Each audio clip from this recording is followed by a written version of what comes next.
जय स्वामिनारायण विद्यार्थी मित्रों, स्वामिनारायण गुरुकुल राजकोट संस्थान आयोजित SGIS ऑनलाइन गुरुकुल में आप सौ विद्यार्थीओं हार्दिक स्वागत करूँ छूं।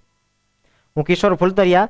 मित्रों, आज आपणे धोरण 10 गणित चेप्टर नंबर 1 वास्तविक संख्याओं लेक्चर नंबर 3 नी अंदर समय अने असमय संख्याओं विशेनी वात करवाना छीए। पण ए पहेला प्रमेय नंबर 1.5 નું જે સ્ટેટમેન્ટ છે જે ખૂબ જ ઉપયોગી છે એ સ્ટેટમેન્ટ આપણે સૌપ્રથમ વાત કરીએ। પ્રમેય નંબર 1.5 એનું સ્ટેટમેન્ટ લેવાનું છે આપણે। ધારો કે p છે એ એક અવિભાજ્ય સંખ્યા છે।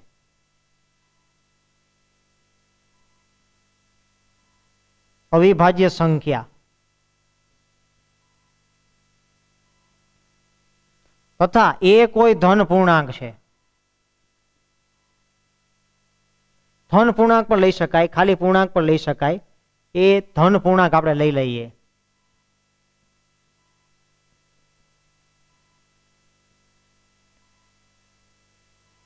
जो ए स्क्वेर ए पी वडे विभाज्य होय तो ए स्क्वेर से पी वडे विभाज्य है। ए कोई धन पूर्णांक है एटले के एनो वर्ग है ई पी वडे जे आपणे अविभाज्य संख्या हती एना वडे विभाज्य है। तो ए स्क्वेर नुं जे वर्गमूळ है ए पण पी वडे विभाज्य थाय एवुं आ प्रमेय नंबर 1.5 छे। तो ए पण पी वडे विभाज्य बने। हवे आ जे स्टेटमेंट है मित्र आम समजવું थोड़ું कठिन लागे छे, तो आपणे एना उदाहरणथी समजीए। આપણે એક એવી સંખ્યા લઈ લઈએ એ સ્ક્વેર કે જે છે એક અવિભાજ્ય સંખ્યા વડે વિભાજ્ય હોય। દાખલા તરીકે હું એ સ્ક્વેર બરાબર એક સંખ્યા લઈ લઉં છું 169। આ 169 છે એ p બરાબર 13 વડે વિભાજ્ય છે કે નહીં જોઈ લ્યો। 169 ને 13 વડે ભાગી શકાય। તો હવે આપણે એ કહી શકીએ એ સ્ક્વેર નું વર્ગમૂળ, એ સ્ક્વેર નું વર્ગમૂળ કેટલું થાય? એ કેટલા થાય? 13 એ p વડે એટલે 13 વડે વિભાજ્ય છે કે નહીં જોવો જોઈએ।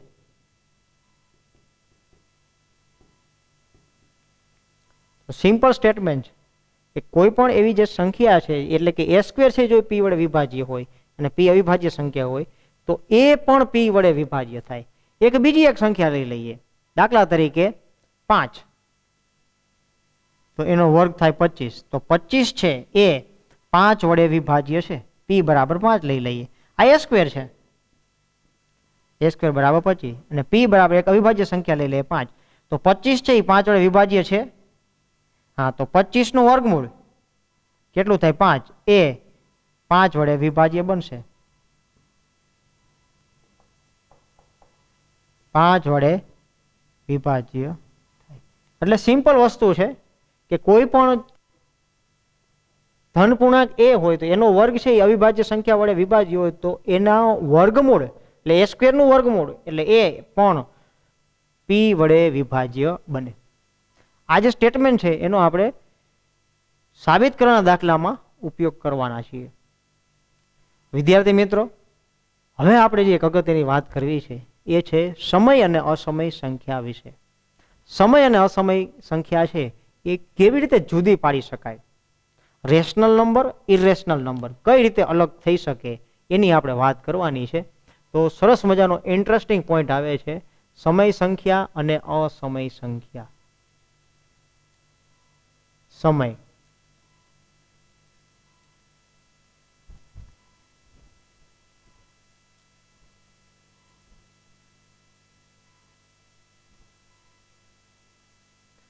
વિદ્યાર્થી મિત્રો, સમય સંખ્યા કોને કહેવાય એની વાત આપણે થઈ ગઈ છે। સમય સંખ્યા છે એ કોને કહેવાય? તો સમય સંખ્યા છે કે જે સંખ્યાને તમે અપૂર્ણાંક સ્વરૂપમાં દર્શાવી શકો, જેને અપૂર્ણાંક સ્વરૂપ મળે, જેનું અપૂર્ણાંક સ્વરૂપ મળે। અપૂર્ણાંક સ્વરૂપ શું છે? એટલે કે આ સ્વરૂપ p ના છેદમાં q સ્વરૂપ। p ના છેદમાં q સ્વરૂપ શું દર્શાવે છે? p અને q બંને છે એ પૂર્ણાંક હોવા જોઈએ। એટલે કે બિલોંગ્સ ટુ ઝેડ, પૂર્ણાંક. બિલોંગ્સ ટુ ઝેડ મતલબ કે ઝેડના સભ્ય એટલે પૂર્ણાંક હોવા જોઈએ. છેદ 0 ન હોવો જોઈએ, નહીતર તો અવ્યાખ્યાયિત થઈ જાય. અને પી અને ક્યુ પરસ્પર અવિભાજ્ય છે. તો આ જે સ્વરૂપ છે એને કહેવાય અપૂર્ણાંક સ્વરૂપ. આ સ્વરૂપનું પાલન કરે એ સંખ્યા કહેવાય સમય. આમ વાત જૂની છે, એનું ઉદાહરણ આપણે લેશું એટલે ખબર પડશે કે અંશમાં એક સંખ્યા લખું, દાખલા તરીકે 2, એ ઝેડમાં છે, અને છેદમાં એક સંખ્યા લખું 3, એ પણ ઝેડમાં છે, તો 2/3 અપૂર્ણાંક સ્વરૂપ છે. 2 અને 3 પરસ્પર અવિભાજ્ય છે. સાવ સિમ્પલ વાત છે. બીજી એક સંખ્યા લખું -11 છેદમાં 8, આ પણ અપૂર્ણાંક સ્વરૂપ છે. આ છે -11 ઝેડમાં છે, જોઈ લ્યો, પી ઝેડમાં હોવો જોઈએ. આ ક્યુ, એ ક્યુ પણ ઝેડમાં હોવો જોઈએ, 8 ઝેડમાં છે, તો અપૂર્ણાંક સ્વરૂપ મળે છે. આગળ આપણે વાત કરીએ 22/7, અપૂર્ણાંક સ્વરૂપનું પાલન કરે છે? કરે છે. હજી એક સંખ્યાની વાત કરીએ, દાખલા તરીકે 10/20. હવે આ અપૂર્ણાંક સ્વરૂપ ન કહેવાય, કારણ કે પી અને ક્યુ પરસ્પર અવિભાજ્ય હોવા જોઈએ. સાદી ભાષામાં કહીએ તો બેમાં કંઈક કોમન ન હોવું જોઈએ. જો કોમન મળતું હોય તો એ તમારે ઉડાડી દેવાનું. તો અહીંયા શું થશે? ઉડી જશે. એટલે કેટલો જવાબ આવશે? 1/2. હવે અપૂર્ણાંક સ્વરૂપ થયું. તો આ જે સંખ્યા છે એ સમય સંખ્યા છે.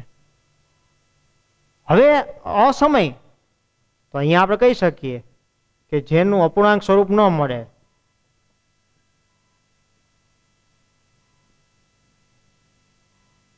તો એવી સંખ્યાને આપણે અસમય સંખ્યા કહેશું. ઉદાહરણ આપીએ તો ખબર પડે, તમારે જોવાનું છે. ચાલો પૂછો, અંશ છે પી એ ઝેડમાં છે? ઝેડમાં નહીં આવે. √2 છે એ ઝેડમાં ન આવે. છેદ છે એ ઝેડમાં છે, પણ અંશ છેદ એ ઝેડમાં નથી, પૂર્ણાંક નથી. મતલબ કે તો આપણે કહી શકીએ આ છે એ અસમય સંખ્યા છે. 1/√3. આ વખતે 1 છે એ પૂર્ણાંક છે, પણ છેદમાં છે એ પૂર્ણાંક નથી. તો તમે કહી શકો કે આ અસમય સંખ્યા છે.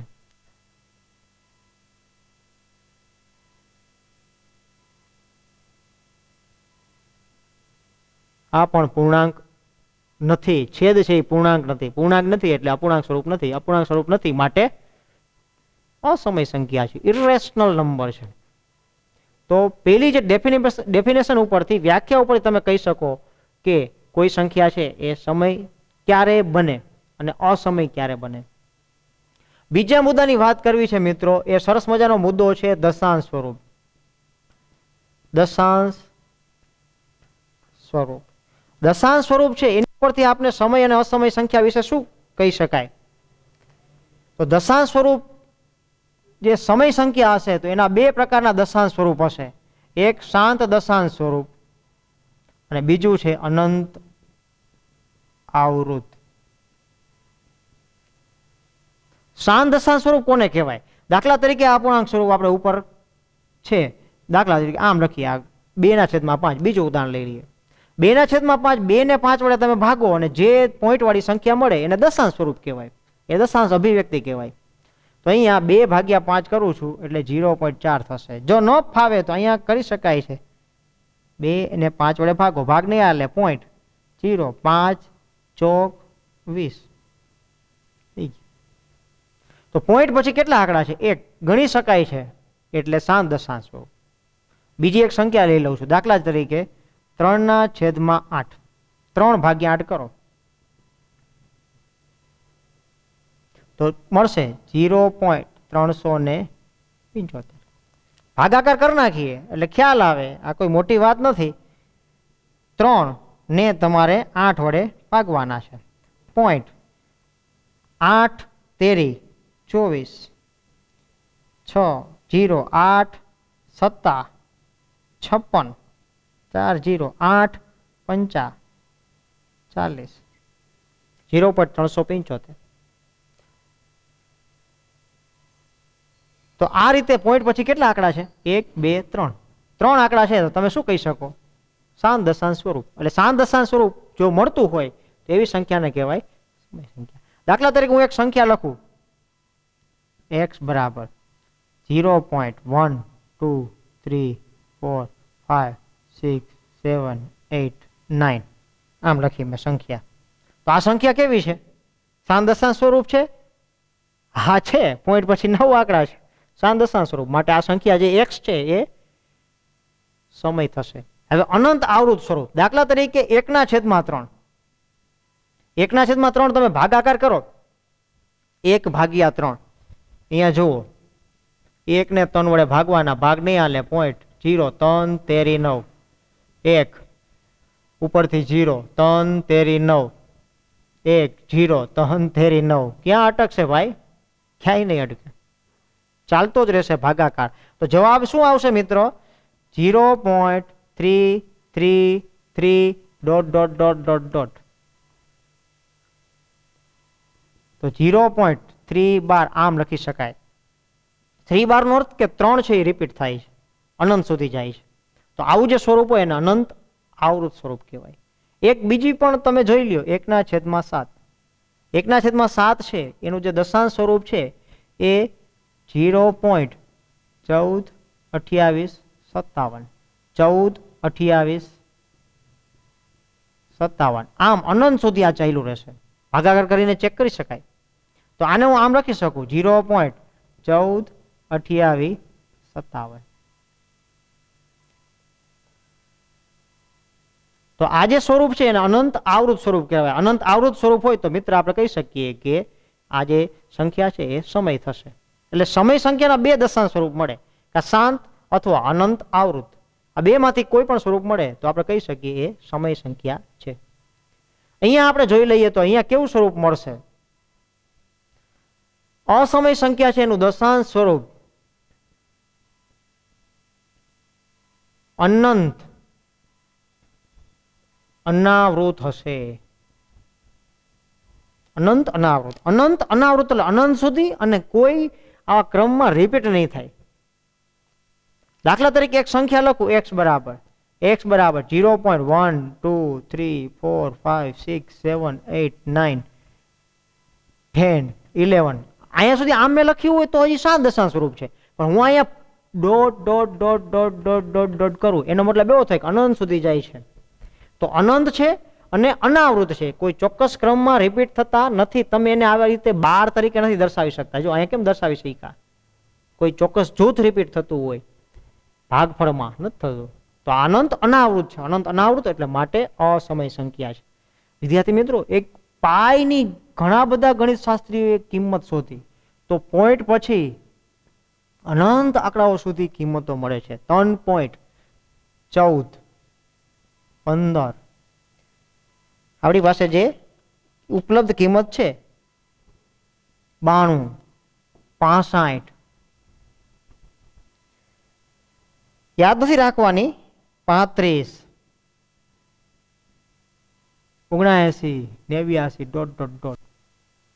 આર્કિમિડીસ, ભારતીય ગણિત શાસ્ત્રી આર્યભટ્ટ તથા આધુનિક સુપર કોમ્પ્યુટરો બધાએ આ પોઈન્ટ પછી અનંત આંકડાઓ સુધી પાઈની કિંમત મેળવવાનો પ્રયત્ન કર્યો છે. સુપર કોમ્પ્યુટરમાં તો અબજો આંકડાઓ સુધી પાઈની કિંમત શોધી છે અને હજી શોધવાનો પ્રયત્ન ચાલુ છે. ત્યારબાદ હું એક સંખ્યા લઈ લઉં છું √2. તો √2 છે એનું દશાંશ સ્વરૂપ જો મેળવીએ, આપણે નથી મેળવવાનું બરાબર, પણ એ જે મેળવેલું છે 1.41 42 13 56 એ પણ અનંત આંકડાઓ સુધી જાય છે. તો આ બધી જે સંખ્યાઓ છે એ સંખ્યાઓ એનું જે દશાંશ સ્વરૂપ તમે જુઓ તમે મિત્ર, તો દશાંશ સ્વરૂપ તમે જોશો ને એ દશાંશ સ્વરૂપ કેવું છે?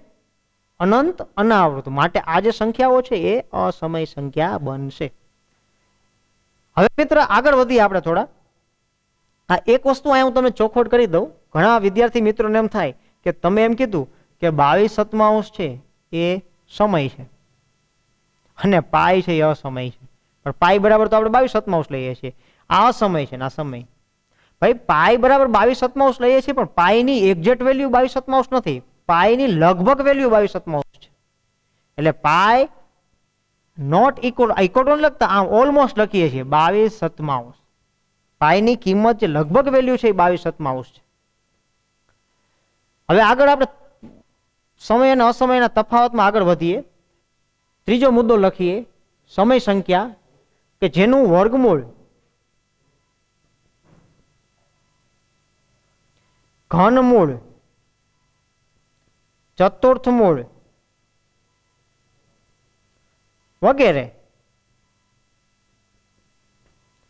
મળે તો એવી સંખ્યાને આપણે કહીએ છીએ સમય સંખ્યા. દાખલા તરીકે મેં આમ લખેલું હોય આ 4, 4 નું વર્ગમૂળ, આ જે સંખ્યા છે સમય છે કે અસમય, તો 4 નું વર્ગમૂળ નીકળે છે ભાઈ કેટલું 2, તો એ સમય થઈ. દાખલા તરીકે મેં આમ લખ્યું 125 લખું, 64 લખું, ચાલો 64 એનું ઘનમૂળ, તો 64 નું ઘનમૂળ મળે છે કેટલું મળે છે 4, તો આ જે સંખ્યા છે એ સમય થશે.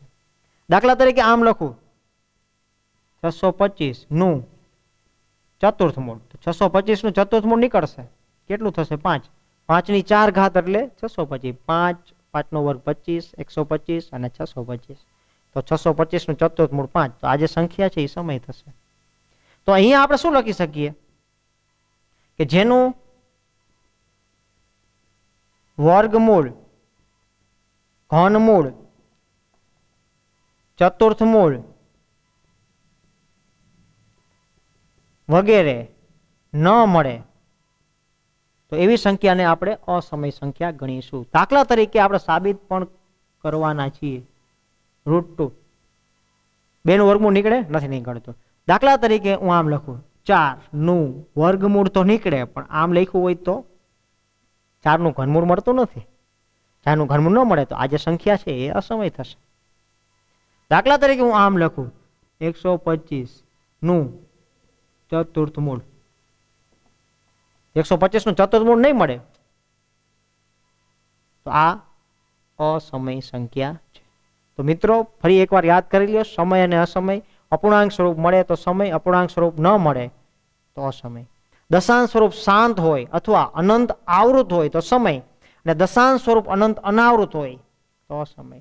જેના મૂળિયા મળે એ સમય, જેના મૂળિયા ન મળે એ અસમય. તો આમ સમય અને અસમય છે એ 3 મુદ્દા ઉપરથી આપણે એનો ભેદ પારખી શકીએ, અને આ બહુ ઉપયોગી છે. સમય અને અસમયનો ભેદ જો આપણે ખ્યાલ આવે તો એ આગળ જતા બહુ ઉપયોગી થશે. એ કોલેજમાં પણ 11-12 સાયન્સમાં પણ આ ઉપયોગી થવાનું છે. હવે પછી આપણે સમય અને અસમય એ બે જે સંખ્યાઓ છે એના બેઝિક ક્રિયાઓ સરવાળા બાદબાકી ગુણાકાર ભાગાકારની અત્યારે જ આપણે વાત કરીએ છીએ. સમય અને અસમય સંખ્યાઓ બાદ મિત્ર સમય અસમય એની બેઝિક ક્રિયાઓ આપણે થોડી વાત કરી દઈએ.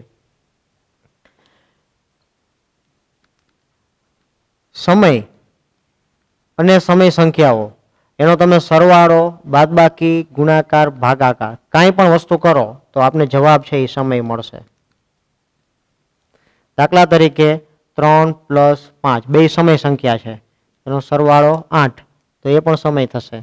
દાખલા તરીકે 3 × 5 15, બેની બાદબાકી કરો 3 - 5 એટલે -2, આ પણ સમય થાય. એટલે સમય સમયનું કોઈ પણ ક્રિયા ગુણાકાર બાદબાકી સરવાળો ભાગાકાર બધી ક્રિયાઓ છે એ સમય જ મળે. બીજો મુદ્દો આપણે લઈએ, સમય અને અસમય એનું શું થશે? એનો સરવાળો બાદબાકી ગુણાકાર ભાગાકાર હંમેશા તમને અસમય જવાબ મળશે. એક સમય સંખ્યા દાખલા તરીકે લઈ લઈએ 3 અને એક અસમય લઈ લઈએ દાખલા તરીકે √2. આ બેનો સરવાળો કરો તો થશે જ નહીં, આમ નામ રહેશે 3 + √2. આ છે અસમય સંખ્યા છે.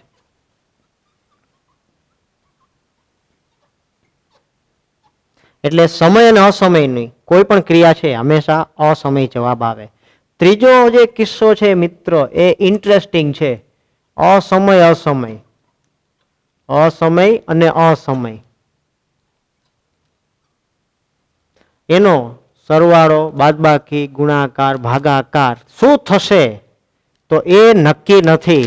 એ આપણે ક્રિયા કરવી પડે પછી જ ખબર પડે. સમય સમય તો સમય, સમય અસમય અસમય, પણ અસમય અસમયનું કહી શકાતું નથી. એટલે એ ક્રિયા કરવી પડશે. એ દાખલા તરીકે હું લઈ લઉં, √2 ગુણ્યા √8. 2 છે એ અસમય, √2 અસમય, સોરી, અને √8 એ અસમય. તો બેની જે ક્રિયા છે એ આપણે કરીએ, બેનો ગુણાકાર, √16 4, આ મળ્યા આપને સમય. એક બીજું ઉદાહરણ લઈ લો મિત્ર, જોઈ લ્યો, √3 અને √5. બે અસમય સંખ્યા છે, ગુણાકાર કરીએ, √15, 15 નું વર્ગમૂળ નથી નીકળતું, આ સમય. એનો મતલબ શું થયો કે અસમય અસમયનો જવાબ છે એ નક્કી નથી. એ સમય પણ આવે અને અસમય પણ આવે. એટલે સમય અને અસમય બંને આવી શકે. એ ક્રિયા આપણે કરવી પડે અને ત્યારબાદ જવાબ ઉપરથી આપણે ખ્યાલ આવે કે અસમય અસમયનું શું થાય છે. તો અહીંયા સમય અને અસમય જે સંખ્યાઓ છે એની બેઝિક ક્રિયા આપણે વાત કરી. આપણે આગળ વાત કરવી છે મિત્રો, આગળના સ્વાધ્યાયમાં જવું છે. સ્વાધ્યાય 1.3 એની આપણે વાત કરીએ તો એમાં જે સાબિતીના દાખલા છે, પેલો જે દાખલો છે હું લઉં છું, સાબિત કરો કે √5, દાખલા નંબર 1, √5 અસમય છે એવું આપણે બતાવવું છે. √5 ને અસમય બતાવવા માટે આપણે સાબિતીની અનિષ્ટાપતિની રીતનો ઉપયોગ કરીશું. અનિષ્ટાપતિની રીત શું છે? 9મા ધોરણમાં થોડી વાત થઈ ગઈ છે કે અનિષ્ટાપતિની રીત એટલે કે જે સાબિત કરવાનું છે એનાથી ઉલટું ધારી લેવાનું. અસમય બતાવવાના છે એનાથી ઉલટું એટલે કે સમય ધાર લેશું. દલીલો કરશું તો ક્યાંક આપણે કોન્ટ્રાડિક્શન મળશે, વિરોધાભાસ. તો આપણે કહી શકીએ કે ભાઈ આપણી ધારણા જે ધારેલું છે એ ખોટું છે અને સાબિત કરી શકાય. આ રીતને અનિષ્ટાપતિની રીત કહેવાય. તો આપણે એ રીતનો ઉપયોગ કરીને આને સાબિત કરીશું. તો √5 અસમય છે. બોર્ડમાં એક દાખલો આ પૂછાઈ ગયેલો છે. આપણે ધારી લઈએ, ઉલટું ધારી લઈએ. ધારો કે √5 છે એ સમય છે. તો √5 સમય હોય તો સમય સંખ્યાને તો આપણે ખબર છે કે એને અપૂર્ણાંક સ્વરૂપમાં દર્શાવી શકાય. તો √5 બરાબર એના છેદમાં b લખી શકાય, જ્યાં a અને b પરસ્પર અવિભાજ્ય પૂર્ણાંકો છે.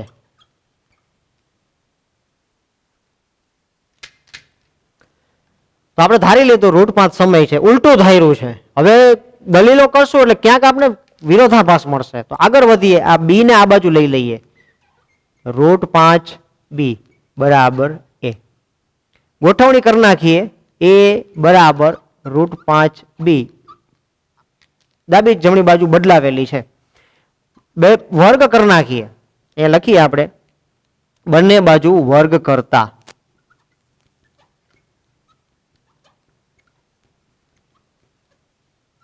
વર્ગ કરી નાખીએ. a વર્ગ બરાબર √5 નો વર્ગ એટલે √5 ગુણ્યા √5 એટલે √25, √25 એટલે 5 અને b સ્ક્વેર. આનો મતલબ શું થાય મિત્રો? 5 અને b સ્ક્વેર છે એ સ્ક્વેર ના અવયવ છે. તો આપણે એક સાદી ભાષામાં સમજીએ, કદાચ સંખ્યાના ઉદાહરણથી આપણે ખબર પડી જાય. હું લખું એક સંખ્યા 50, તો 50 ને હું આમ લખી શકું 5 ગુણ્યા 10.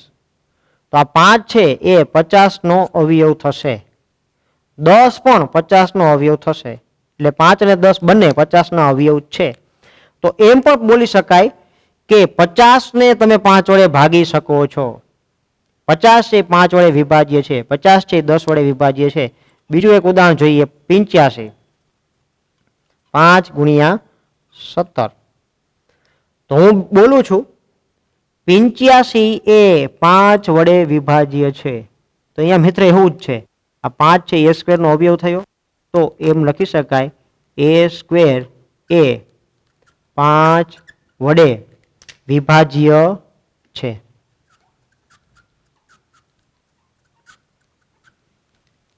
a સ્ક્વેર એ 5 વડે વિભાજ્ય છે. મિત્રો આગળ વધીએ. આપણે પ્રમેયની વાત કરી હતી પ્રમેય નંબર 1.3 કે જો પી સ્ક્વેર સોરી એ સ્ક્વેર એ પી વડે કોઈ અવિભાજ્ય સંખ્યા વડે વિભાજ્ય હોય તો એ પણ પી વડે વિભાજ્ય બને. તો અહીંયા એ સ્ક્વેર છે એ 5 વડે વિભાજ્ય છે, તો એ પણ 5 વડે વિભાજ્ય થાય. એ છે 5 વડે વિભાજ્ય છે, તો આપણે ભાગફળ કંઈક મળશે. તો ધારો કે કોઈ ભાગફળ મળે છે સી, એક સંખ્યા છે સી, કોઈ પૂર્ણાંક છે, તો એ બરાબર 5c, જ્યાં સી કોઈક પૂર્ણાંક છે. આ ઘણા વિદ્યાર્થીને આ વાત સમજાતી નથી કે સી ક્યાંથી આવ્યું. વળી આ યુક્લિડની ભાગવિધિ જ છે. હું આમ લખી શકું, દાખલા તરીકે એક સંખ્યા લઈ લઉં 15, એને 3 વડે ભાગવું. 15 છે 3 વડે વિભાજ્ય છે, તમે વિચારો 15 એ 3 વડે વિભાજ્ય છે, તો કંઈક ભાગફળમાં મળશે. એટલે એ આપણે એને આપણે સી કહીએ છીએ, જે ભાગફળ છે એ. તો 3 50 15, તો આવું લખી શકાય 15 બરાબર 3 ગુણ્યા સી. સી તરીકે આપણે કેટલા મળ્યા? 5. આ ઓલું જ છે, એ બરાબર બી ક્યુ પ્લસ આર. એ એટલે 15, બી એટલે 3, ક્યુ એટલે 5 અને શેષ 0. એ જ છે. ફરી પાછું આપણે અહીંયા બંને બાજુ વર્ગ કરીએ. અહીંયા લખું છું, બંને બાજુ વર્ગ કરતા તો એ સ્ક્વેર બરાબર 25 સી સ્ક્વેર. એ સ્ક્વેર ની આપણે કિંમત મૂકી દઈએ એક ઉપરથી. એ સ્ક્વેર બરાબર 5 બી સ્ક્વેર છે બરાબર 25 સી સ્ક્વેર. એક પરથી 5 વડે ભાગી નાખીએ બંને બાજુ. બી સ્ક્વેર અહીંયા 5 સી સ્ક્વેર. ફરી પાછું તમે કહી શકો આ 5 છે બી સ્ક્વેર નો અવયવ છે, તો બી સ્ક્વેર એ 5 વડે વિભાજ્ય છે. તેથી બી પણ 5 વડે વિભાજ્ય થશે. આ પ્રમેય નંબર આપણે 1.3 ની વાત કરી છે એની પરથી. એનો મતલબ એવો થયો કે બી નો એક અવયવ 5 છે, અહીંયા એનો એક અવયવ પણ 5 હતો. આમ આપણે એવું મળે છે મિત્રો કે એ અને બી બંનેના સામાન્ય અવયવમાં 5 આવે છે. આમ એ અને બી નો ઓછામાં ઓછો એક સામાન્ય અવિભાજ્ય અવયવ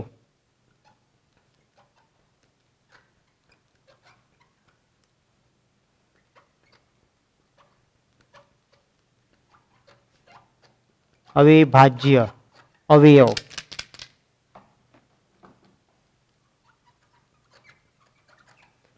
પાંચ છે.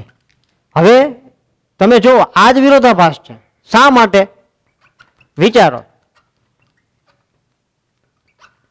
શા માટે આ વિરોધાભાસ છે? કારણ કે તમે આપણે ધારેલું છે કે √5 બરાબર એના છેદમાં બી, જ્યાં એ અને બી પરસ્પર અવિભાજ્ય સંખ્યાઓ છે, એમાં કઈ કોમન નથી. અને અહીંયા આપણે મળે છે કે એ અને બી નો ઓછામાં ઓછો એક સામાન્ય અવયવ 5 છે. એ 5 વડે વિભાજ્ય છે, બી પણ 5 વડે વિભાજ્ય છે, તો એનો કોમન અવયવ 5 થયો. એ જ વિરોધાભાસ છે. તો વિરોધાભાસ મળ્યો તો એનો મતલબ એવો થયો કે આપણી ધારણા ખોટી હશે. તેથી કહી શકાય આપણી ધારણા ખોટી છે. હવે શું ધારે તો એ ખોટું છે? આપણે ધારેલું હતું કે √5 અસમય છે, એ સમય છે એ ખોટું છે. √5 સમય છે એ ધારણા ખોટી છે. તેથી આપણે કહી શકીએ √5 છે એ અસમય છે. તો આમ કોઈ પણ આવી જે સંખ્યા હોય એને આ રીતે સાબિત કરી શકાય. વર્ગમૂળમાં અવિભાજ્ય સંખ્યા હોય આવી, મતલબ કે વર્ગમૂળમાં અવિભાજ્ય સંખ્યા. તો હોમવર્કમાં હું તમને આપી શકું √2 અસમય સંખ્યા સાબિત કરો, √3, √5 અહીંયા આવી ગઈ છે, √7, √15, આ બધી અવિભાજ્ય સંખ્યાઓ અસમય સંખ્યાઓ છે આપણે સાબિત કરવાની છે. તો હોમવર્કમાં તમે આ દાખલા ગણી શકો. આ જ રીતે એ કરી શકાય. વિદ્યાર્થી મિત્રો, ચેપ્ટરમાં આપણે ઘણા બધા મુદ્દાઓનો અભ્યાસ કર્યો. સ્વામિનારાયણ ગુરુકુળ આયોજિત SGIS ઓનલાઈન ગુરુકુળમાં જોડાવા બદલ આપ સૌનો હાર્દિક આભાર.